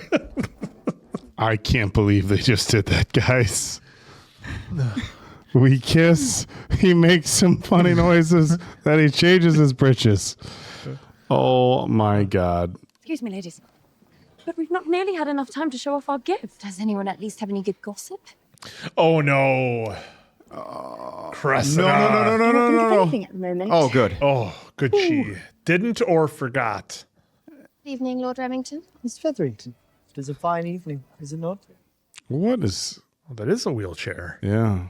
On days Whistledown is delivered, I sit by the door and read it as soon as it arrives. Do you? I must admit, I do quite enjoy Whistledown. Do you read the passage about Lady Carter's housekeeper? That Lady Horton stole her, and that is why Lady Carter fell off tonight's guest list. This guy loves it. Good evening, Lord Remington. I know the music. There's a certain melody that's capturing my ear. Lord Remington has asked to call on me tomorrow. That is excellent. Do you like him? I did enjoy myself very much. All right. Jonas. Nick Jonas. Featherington took his You're too... I don't want to get copyrighted. Jealous. Yeah. I think it was jealous. How fitting. Oh, boy. Pardon me, what are you whispering about?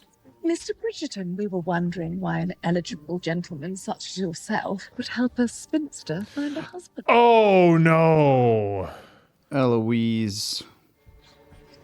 Did this actually happen? Cressida walked away. Pen. Eloise. I cannot wait to know what Lady Whistledown will write about this. It will surely be the main interest of her next edition. I don't think Eloise did it. No.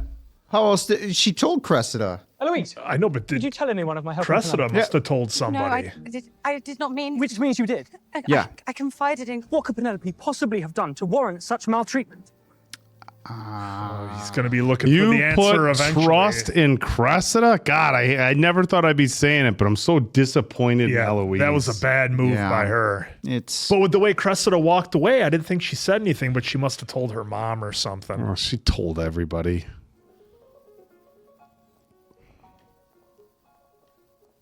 She's crushing that piano.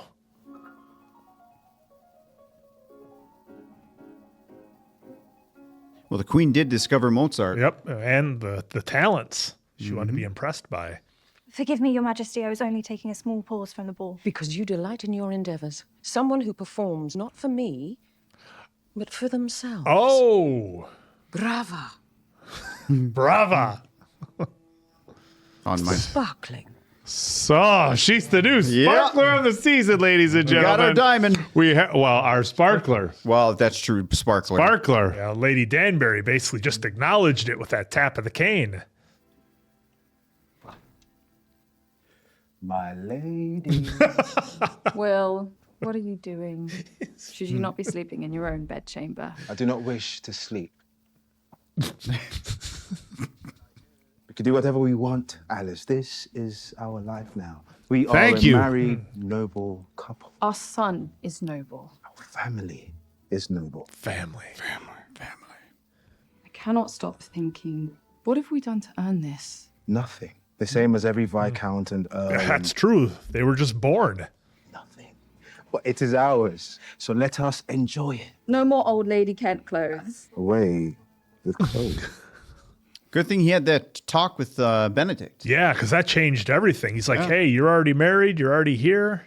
I am keeping all the jewelry. You absolutely should keep that jewelry.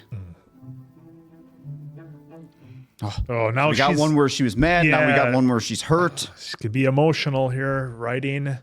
Which is why, perhaps, both Featherington sisters snuck away last night with their husbands. But one must never forget that despite cover of night, there are still eyes upon us all at all times. Have we seen her smoke before? Yes. Oh yeah. It's just she's more relaxed on this one. I guess.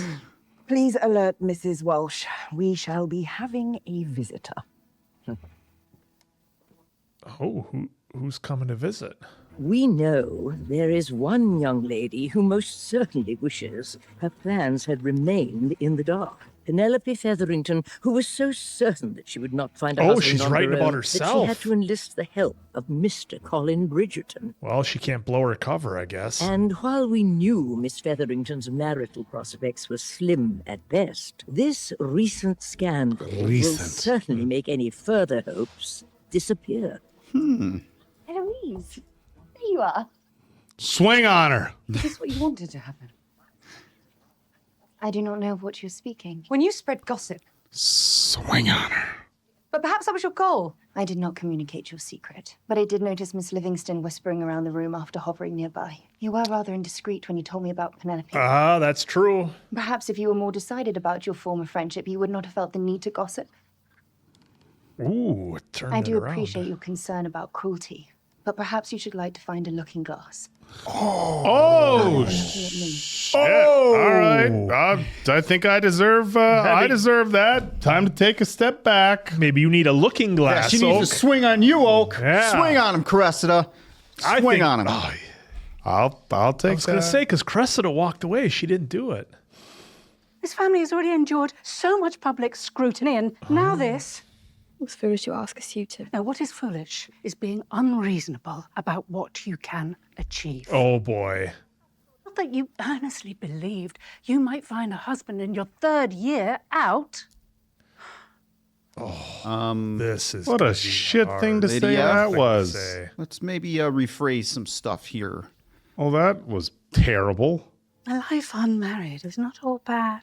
Trust me, men can often cause much more trouble than they're worth. Yeah, Is tell she that afraid to of her. losing her? Yeah, she knew. She knows. Yeah, she knows she messed up. Yep. Oh, just Lady F. That's the last person you want to hear something like that from is your own mom. Yeah. Well, unfortunately, she's seen many instances of that.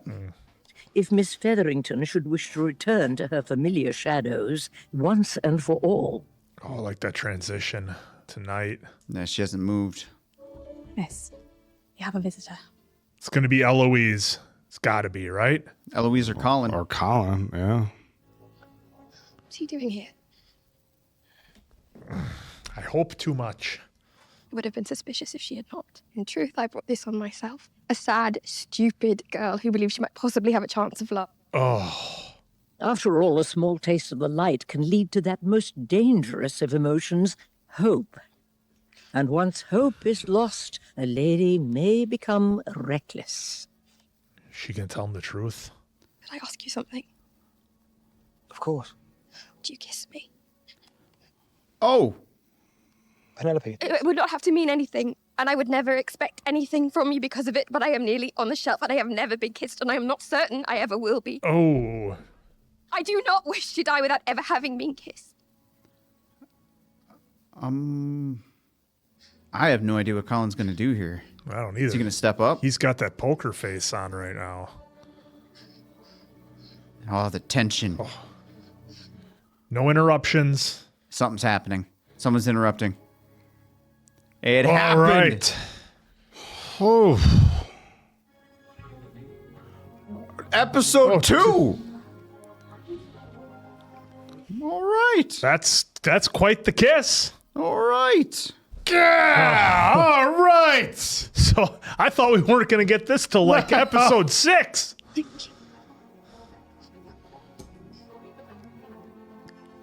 Come on, Colin. You know you felt something. Oh, he is conflicted.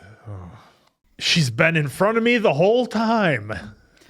It's only episode 2. I know. I don't know what. Guys, I don't know how we got 6 more episodes out of this story. I don't either. There's a ton of story. Well, I mean, dude. there's a lot of characters and there's so much to dive into. Well, but there's still a lot here, though. Absolutely, for sure. Because we normally think of the kiss as like, okay, that's the big finish. But I think for here, I think it's just the start of where things are gonna get going, how they're gonna work their way through this. I really thought for a minute that was going to be Eloise coming to talk to Penelope, but Colin works out too. That's fine. I'm not mad about it. But man, I mean, the last, 2, 3, 4 minutes, whatever it was with Penelope, with everything that she went through, with her mom being like, hey, don't worry. It was foolish of you to think that in your 3rd season, you might actually find a husband. By the way, not being married isn't that bad. Your husband can be, whatever she said, an inconvenience or not all it's cracked up to be or whatever she said. But it's like, really, that's what you're going to tell her? That was pretty brutal. I mean, because Penelope's certainly under 20, I would think here. I mean, it's her 3rd season, maybe however they do it, 21, 22, maybe. I don't know what her age is. But like that'd be like the last thing you'd say to a young lady who's in the condition that she's in, mentally. And you're going to be like, hey, it's not that bad. I mean, oh, man, come on. And then, she has to go through. But at least she had that moment with Colin where she could express kind of what she's actually feeling. 19 in season 3. Okay, so yeah, so she's 19. So like, man, that's crazy that she would say that. But again, given the times, everything we've seen, I'm not surprised. Well, and it's Lady F. We've already seen her do and say some she's stuff. She's quite blunt. Yes, and you could tell right there that Lady F immediately knew she was too frank about it, and then tried to soften the blow. And tried to soften it. Well, you don't need a husband. They get in the way, Yeah, and then she's just out of there. I was actually really surprised that she didn't try to follow it up with something different and maybe console her a little bit instead of.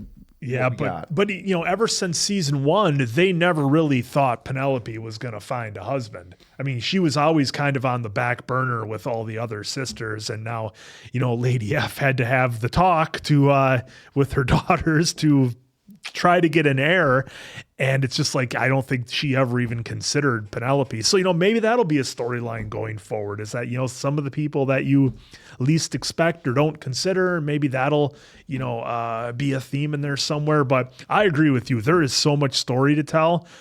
I mean, just and granted, some of this is because we came off Queen Charlotte, so I'm expecting some more out of Lady Danbury and Lady Bridgerton. I don't know if they're going to follow up on that. If their conversations they had was to be just relegated to Queen Charlotte, and now that we're back in the world of Bridgerton proper, I guess, is Lady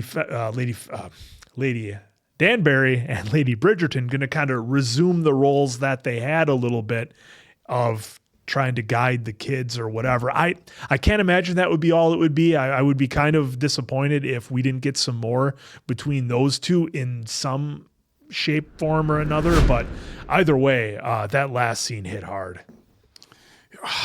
Yeah, look, this is another really good episode. I mean, first off, I got to step back a little bit. I got to give apologies where they're due to Cressida. I may have jumped the gun a little bit there on encouraging Eloise to swing on her. Well, I think that's the reaction that they wanted, because now you're able to put yourself in Eloise's shoes. Yeah, and Eloise obviously feeling a little bit guilty for the things that she said, and of course, how did Cressida word it here? Yeah. We're just running this back. Yeah. What did she say? Well, and just how she feels bad for immediately suspecting her. She says you can't help being cruel, and Cressida. I did not communicate. Yeah, so she says she didn't do it. You should look into a glass, basically. Yeah, look into a mirror. Yeah, is basically what she was saying, but in fancier. Bridgerton. Yeah, okay. She wouldn't have felt the need to gossip. I mean, I remember the part about. Yeah, so I do appreciate your concern about cruelty, and then get a looking glass. It was the other one though. Like, what? Hey, if you guys are friends, and why did you feel the need to gossip about a former friend? And it was like, we've had some fun with Cressida over the course of the last 2.25 seasons, but for her, look, you guys, I think it was you, Mason Quinn, saying, look, maybe we're going to get a character turn out of her. Yeah, well, the way her mom was talking to her. Yeah, and so look, that was a pretty powerful scene, and I think Eloise is going to have to take a moment to step back, and then moving into the final scene. Yeah, I mean, I was 50-50. Granted, it was pretty brief that they left us hanging there on who was going to show up, but I thought maybe it was going to be Eloise coming there to patch things up. Of course, we got Colin there, and look, I didn't see a kiss coming this early. I thought we were going to get the whole, kind of have a few episodes where they do the whole training thing. Like, look, the season 1 with Daphne and the Duke, I mean, there was they let it breathe a handful of episodes, like everything they had going on in their fake courtship. And I thought we were going to get that for a little bit. And, I thought we were going to get the classic, let's practice how to kiss. And it was, I don't want to say, obviously it was a very different situation, but just the fact that they found themselves kissing in a non-romantic situation, which is, I would say, is very unique. This is the one time I will say, a lot of us haven't been there. You guys know I love to say, look, we've all been there. To kiss somebody else in a situation like that, or practice or something, I would say is uncommon. But wow, once they got started, did the sparks fly? Well, that was such not a practice kiss or a hey, kiss me once because I've never been kissed, and if I die tomorrow. Oh, well, and it was. Did you just bust out some Lita Ford? Yeah, we did. Good for you. Well, it was such a moment of vulnerability for Penelope, because she's always, I shouldn't say always, but many times she finds herself hiding, either hiding up against the wall at the balls, or she's hiding behind Lady Whistledown, or, she's always has to kind of not necessarily be herself. Here, I thought she just was like, this is who I am. This is the situation I'm in. I want you to help me with this. I don't want to die tomorrow knowing I never kissed anybody. And I just thought that was just some brutal honesty from her. Well, yeah, very vulnerable spot. Yep. She threw herself out there. Whether she had a game plan, no game plan, either way, this is what she was going to do. And I'm real curious on the follow-up now because of the way she verbalized, I might not be here tomorrow. Yeah. And I know she was in a moment, right? Feeling pretty down, especially from the gossip that just happened. But the look now after the kiss from Colin, I'm curious if this was a 100% realization of Colin, or if it was just a Kickstarter for Colin to start really allowing himself to potentially feel more. Because I feel like he's been, I don't want to say dense or anything like that. I just feel like he wasn't really, really fully aware until right here. So now I'm wondering if he's going to let some awareness kind of creep in and then really start acting on that. But I do feel like we saw a shift here. And I just can't wait to see how the follow-up is, because I'm pretty surprised in episode 2 and the way it was presented to us, to us, the audience, that this is how it led to it, instead of just your typical, hey, we finally are here together, feeling the same thing at once moment together. Now we can kiss and feel the same thing together. And that's important you bring that up, because here again, you folks can help me out at home, what you guys think. To me, this wasn't Penelope trying to win over Colin at all. I think she accepted, to me, it felt like she was in a point where she was accepting where she was at, and she literally just wanted a kiss so that she wouldn't die without getting one. I don't think she had any intention of like, okay, if I kiss Colin, I'll finally win him over. Right. I don't think that, and I'm not saying you guys did, but I think it was clear that wasn't what she was feeling. And all of a sudden Colin's like, oh wait, what's this? Because in his defense, he's got every woman in the ton giving him eyes. Did you two, real quick, feel that the writing was going to shift us from Colin like totally backing away and being like, I'm sorry, I have too much respect. He did a brilliant job acting of playing that out. I thought for a minute he was going to walk away and say, I can't. Same. To your point, I think it was, I agree with you. I don't think she had any intentions like this is going to be a romantic move. In fact, I think it was quite the opposite. The vibe that I got from this is mom's like, oh, it's okay, you're going to be alone forever. And at that point, she just said, "Fuck it, throw caution in the wind." You know what? I've had, she didn't come out and say how she felt about him, and I think if there was any not honesty here, it was like, "Hey, I've been infatuated with you," or I've, I don't know if infatuated is the right word, but she's been very interested in him for a long time. I just want one kiss. I think when you present it like that, whatever, but I don't think she did it because it's like, oh, I got to get him to kiss me and then he'll realize. Yeah. I think it was almost the opposite. Mom made her feel so bad about her prospects that she just went out there and said, fuck it. You're the person that's in front of me. I just want to be kissed. And consoled. I think he felt really bad about the situation. And I think he knows how wonderful of a person she is. And he's known her since they were very young. And so I think that, he didn't want her feeling like that. Like if it's somebody who's really a friend, and look, he's single and she's single. Now I know there's all the rules. Oh, if you get caught in the garden with somebody, you got to marry him, right? But he's single and she's single. So yes, there might have still been repercussions. But at the end of the day, it's like if somebody who is really your friend asked you to just give me a kiss. Doesn't have to be anything. It's not like she asked for anything further. I think he just felt like he was doing the right thing to make a friend feel better. But I think that in that moment, they made it very clear with his reaction that he had it took him back a little bit. Yeah. And that's fair to Colin, I think, as well, because the reality is, and they've made it very clear, he has looked at her like a friend for a very, very long time. And I would imagine that if you all of a sudden found yourself kissing somebody who was just a friend and all of a sudden you started feeling something, you're going to be like, whoa, I was not ready for this at all, And it's one of those, another situation where I don't know that, I'd love to say we've all been there. I don't know that I've ever kiss somebody I was just friends with, and then I don't think I've ever.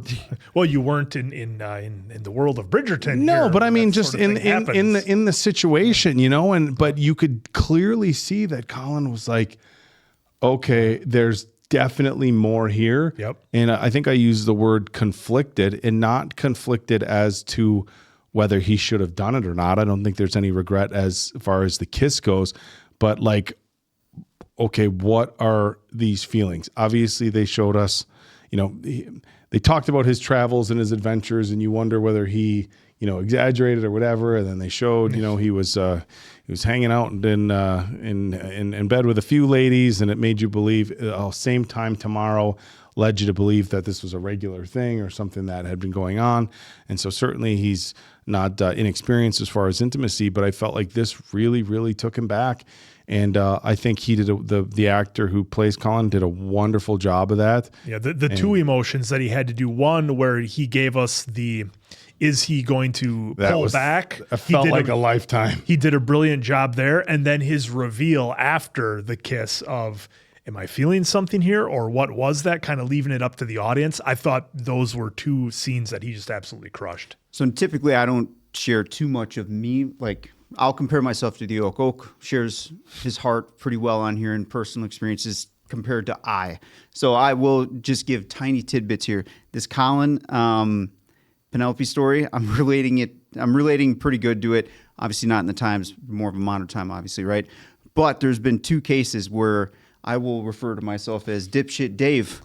I had two cases of where I've had a... She liked you the whole time. We were friends. We kiss. The first one, I was so shocked that my shock scared her, and there was no more. So fuck that up. And then the number two, we spent same kind of situation. Plenty of time spent together. Friends, always going out and about with groups, but still spending time with each other. Got along great. Things I bet. I'm willing to bet if we were going back in time and we were there watching me and her in the gym or wherever, total sparks flying, but dipshit Dave can't see that, even though that's what he wanted. And then one night, a few drinks were had, she made a move, she kissed me, and then the next morning we talked about it. She's like, I just want to see if something was there. And don't worry, I ended up fucking that up too. So either way, this It all is worked out in the end. His track record. It's just it's young. I'm going to bring it on a lot of young moves, young parts of life where you're in a certain situation in life, but you're like thinking to yourself, you know what? I wanted this. I don't know if I can live up to it because I'm in this spot in my life and she's here. What the fuck am I going to do? Kind of thing. Now I'm not. I know that made it sound like I just fucked it up. Either way, it wasn't a bad fuck up. I just fucked it up. Kind of thick-headed about it, and you missed it. Yeah. It's interesting to see this play out because of the whole let's spend time together, and then this kiss happened, and then boom. When you brought up something there, it sparked of like actually the whole. We've all been there. I haven't. I've experienced this twice and fucked it up twice. And they even teased it earlier a little bit when Penelope was complimenting Colin on his eyes, where she came out with that line of, they sparkle blue even more when you're whatever she said. And he was taken aback by that because Penelope's behavior around Colin is so different than when she's around everybody else. And he's like, you know what to do. Why, just do what you do and I'll play the role. And she let it rip a little bit with him. And he was kind of like, whoa, where did that come from? So again, I don't know if that was like a precursor to what happened here, but it was worth noting. Yeah, no, look, and I appreciate you sharing that. Look, obviously we want to be respectful of the people that are in our lives now, but at the same time, when we're reactors and we watch shows, a lot of what we say, regardless of what the subject matter is, we say based on our past experiences, and in an attempt to be relatable, an attempt to understand the story. To just omit past relationships, whether it be certain situations, lessons we've learned. Would be kind of like separating ourselves from, reality is the right term, but in also on the other hand, people like to call us their YouTube dads or unks or whatever. Like gross. I don't want to hear that. Well, no, but where I was going with that is like, you get to our age and you still think you're 25, right? For the most part. So it's like, you sound like we're old. We're not. I'm not old. Right. But that's what I'm saying. But it also comes from a point of, hey, if I can share some life experience, and most of the stuff I'm going to share is, times where I fucked up as well. And when I joke and say we've all been there, usually I'm about to follow up by, these are mistakes that I've made in my life, and so I can speak from experience here. But I think, look, a lot of these themes are about young romance, and it's like it's very relatable. And with having all the respect in the world for my fiance, and I wouldn't change a single moment of my life. I wouldn't do anything different because it would mean that I end up in a different spot that I'm in right now. So every stupid mistake I've made and every wrong turn, for as cliche as it is, led me to where I'm at right now. But at the same time, if it helps people relate, or maybe in my joking, you can pass along a piece of advice from having made those mistakes, then we'll do that. So, but it is tricky as a reactor talking about past relationships and trying to be respectful, but at the same time, know that I would never change a single thing because of where I'm at. But also, look, if I can share a story with you that gives you a laugh or helps you maybe make a better decision and have it not be harmful, then I'm going to do that. And this is the show to do it. And it's funny because we do get a lot of people, either hating us or, relating to us. And I just want to let you know, I fuck up quite a bit. So it's quite enjoyable to share the fuck ups, because then we can all have our stories to tell, learn from each other's lessons, whether you're younger, older, in between, whatever, right? It's always a fun experience, a good experience to have, if depending on how you look at it. What's the old saying, Dave? Good learning experience. Smooth seas never made a strong sailor. That's right.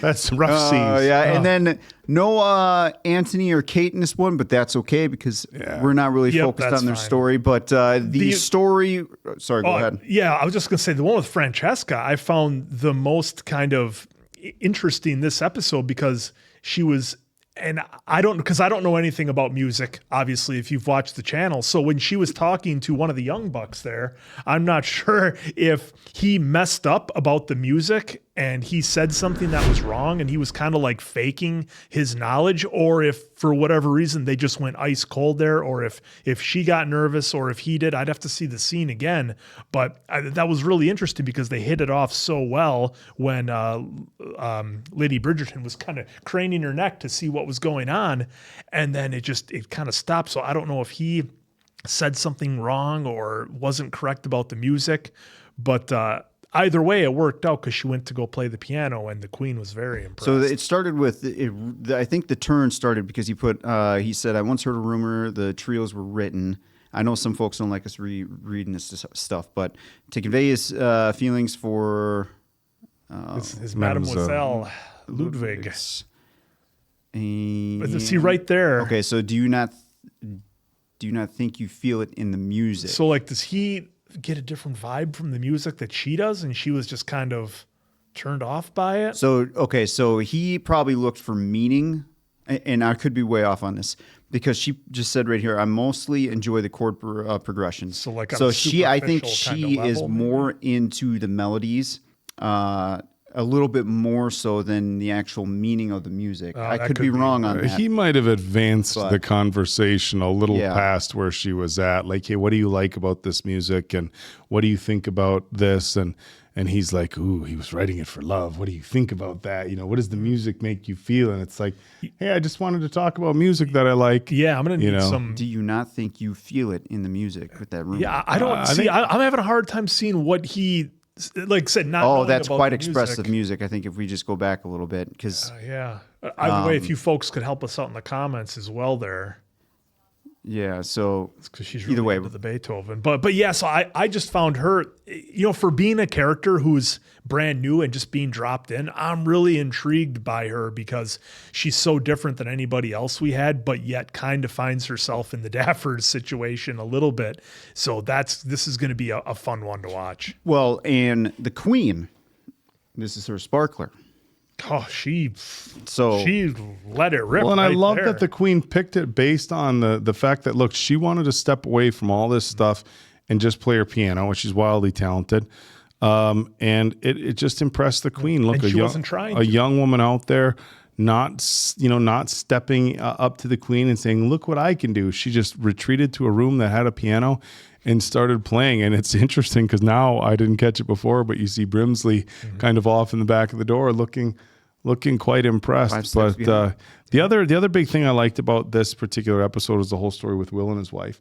Trying to adjust to their new life, because we saw in previous seasons he was struggling, wasn't sure where he was going to go. We saw there was a couple of threats there with him, some threats, in the boxing career. He opened the club, and the club had its ups and downs, and was doing well, but certainly not in the situation they're in now. And I think kind of it was a mix of the whole, like, what are we doing here? This is overwhelming, and we have to try to adjust. It's not just like they got given a big house to live in, right? Like, now you're thrust into a completely different type of society. Yeah, the whole That's lifestyle. the difference between somebody handing you the keys. By the way, this is your new house.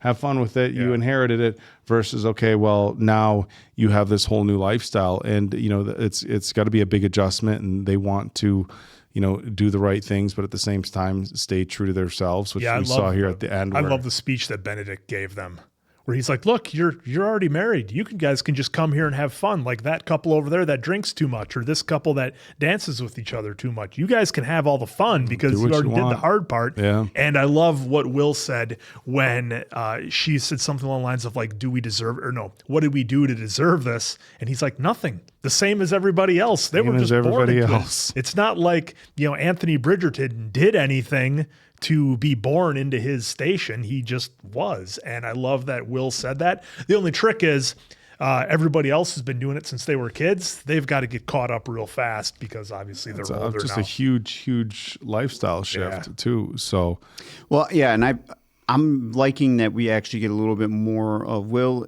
his wife, and the situation now that we find them in. We got little sprinkles, right, of season 1 because of the boxing. Season 2, because he had the bar, essentially, the tavern, pub, whatever you want to call it.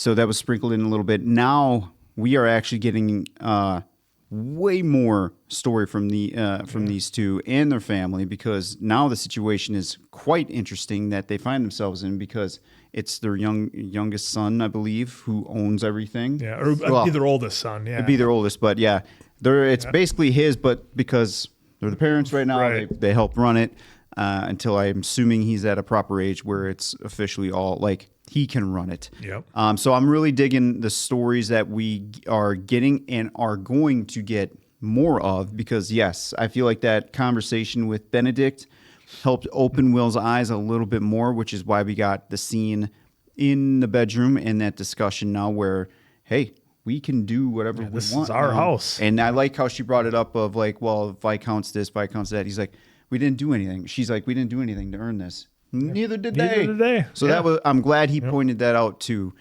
So now that they can at least try to enjoy what opportunity has been presented to them here. Yeah. So I'm really looking forward to seeing how their journey turns out. I'm just hoping nothing bad happens, because in typical drama TV fashion, I feel like we're getting, it's got to be a roller coaster. Happy.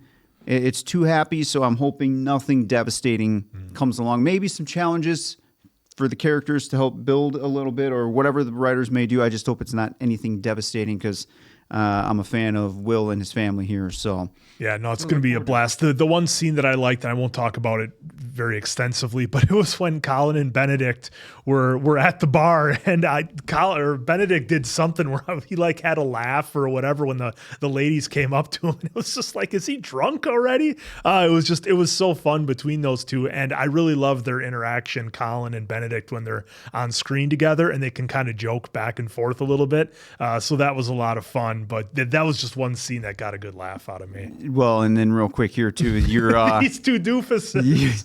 The two schmucks. She's like, you're pretty. That's the only compliment. He's like, oh, thank you. These guys are going to be great. And they had me hook, line, and sinker, because I honestly thought the one daughter was doing what they need to do for an heir, and then we find out the actual truth. Nope. That was amazing to find out that way. And of course, they showed us later on they figured it out. Then they figured it out. Yeah, the lead up to that with these two, with those two couples, it's highly entertaining so far. I can only imagine how much more we're going to get as we go on. At least I hope, at a minimum, we keep this pace. Yeah. But if we get more, I'm not going to be mad. Yeah, because they've got the ammunition for a great season, and we're on episode 2, and it's been awesome. I mean, I'm just loving the characters and can't wait to see more of them, because there's so much there. This is going to be great. Been a blast, folks. For Diamond Dave Damone, that's the Appleton Oak. I'm Mason Quinn. This has been Bad Medicine. That was Bridgerton season 3, episode 2. Join us back here for the next one.